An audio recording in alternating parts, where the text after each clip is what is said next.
Bonjour Amélie Perret, donc je suis dans votre bureau. Vous êtes directrice du Centre de recherche, études et développement de l'IUT de Bordeaux, qui s'appelle le CRED et qui a pour ambition de développer l'innovation et les démarches de projets dans les entreprises.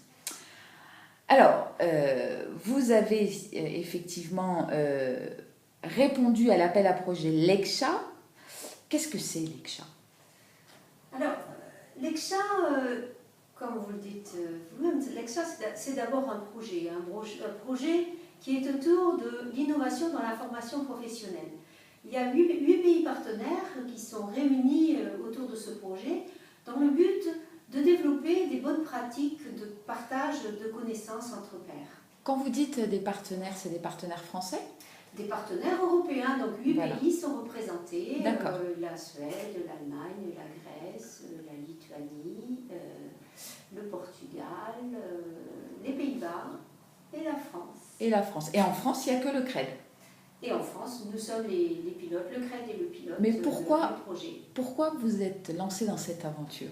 Qu'est-ce qui vous a donné envie de vous lancer dans ce projet-là? Alors d'abord, le CRED, naturellement, nous sommes dans la formation et le conseil autour du management de projet. Donc ça nous paraissait naturel de travailler dans l'innovation dans la formation, notamment dans la formation professionnelle, puisque nous faisons des formations à la fois pour des étudiants mais aussi pour des professionnels autour de gestion de projets innovants.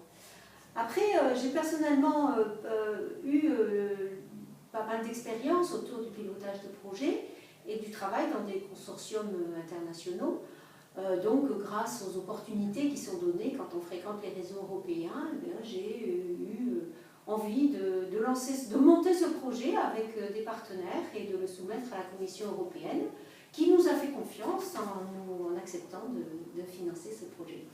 Donc on est bien d'accord que ça s'adresse à n'importe quel type d'entreprise.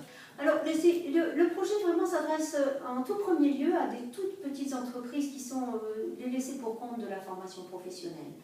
Donc, elles ne profitent pas des bienfaits de la formation. Donc, en développant des pratiques différentes entre elles, en se formant les unes les autres, mais en y consacrant peu de temps, on pense qu'on a là une voie qui permettrait aux petites entreprises de rester dans la progression, l'amélioration des performances et du développement de leur réseau professionnel et des partenariats qu'ils pourraient monter. Alors concrètement, ça consiste en quoi le LECSHA? Alors très concrètement, dans le cadre du projet, dans chacun des pays partenaires, il y a des groupes de dirigeants et salariés de toutes petites entreprises, moins de 10 personnes, qui sont accompagnés pour être amenés à produire des supports vidéo, un peu comme celui que l'on fait aujourd'hui, des supports très courts de quelques minutes, et qui relatent des connaissances qu'ils ont acquises par l'expérience sur le terrain en travaillant. Donc on parle de la connaissance qui ne descend pas de l'université, mais bien de la connaissance que l'on acquiert en faisant les choses, et qu'avec un petit travail de conceptualisation, on peut transférer vers d'autres personnes susceptibles d'être intéressées. Donc vous parlez de vidéo, il n'y a que ça comme support? Pas forcément que des vidéos, mais nous encourageons beaucoup la pratique de vidéos, mais il y a aussi des PDF, ça peut être aussi accompagné de fichiers type un tableur avec des formules qui peuvent être intéressantes pour faire des calculs et qui sont des bons outils transposables à d'autres situations que celles utilisées en tout premier lieu. Est-ce que vous pensez que dans cette approche et dans cette dynamique, il y a des entreprises qui ne sont pas freinées par le fait de ne pas maîtriser justement ces outils dont vous parlez?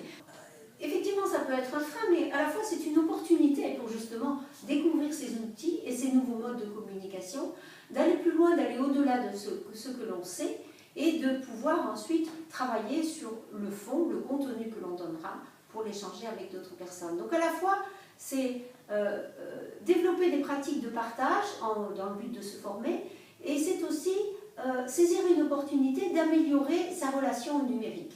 D'accord. Qu'est-ce que vous attendez de ce LECSHA et quel est pour vous vraiment ce qui vous tient à cœur en portant ce projet?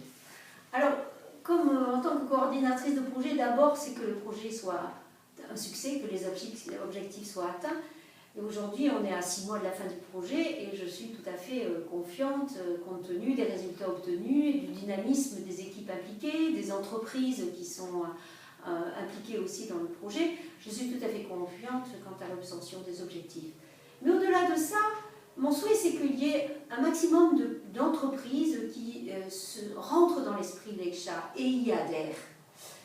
Et pour que cet esprit Leksha se décline sur la plateforme Leksha qui aujourd'hui est accessible, mais aussi dans d'autres situations, en rencontrant les gens, dans des situations de groupement d'entreprises, tels que des clubs d'entreprises, des clusters, toutes situations qui font que des entreprises ont des intérêts communs à échanger.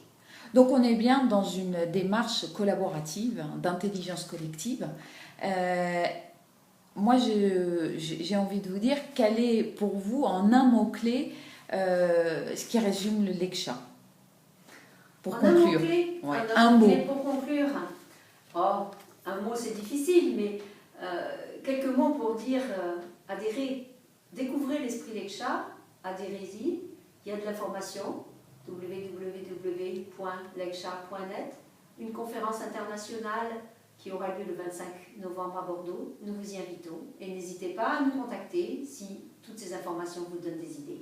Et vous êtes aussi disponible sur la page Facebook leksha.net, communauté leksha.net. Absolument. Merci beaucoup Amélie et à vous tous qui nous regardez, à très bientôt sur Leksha.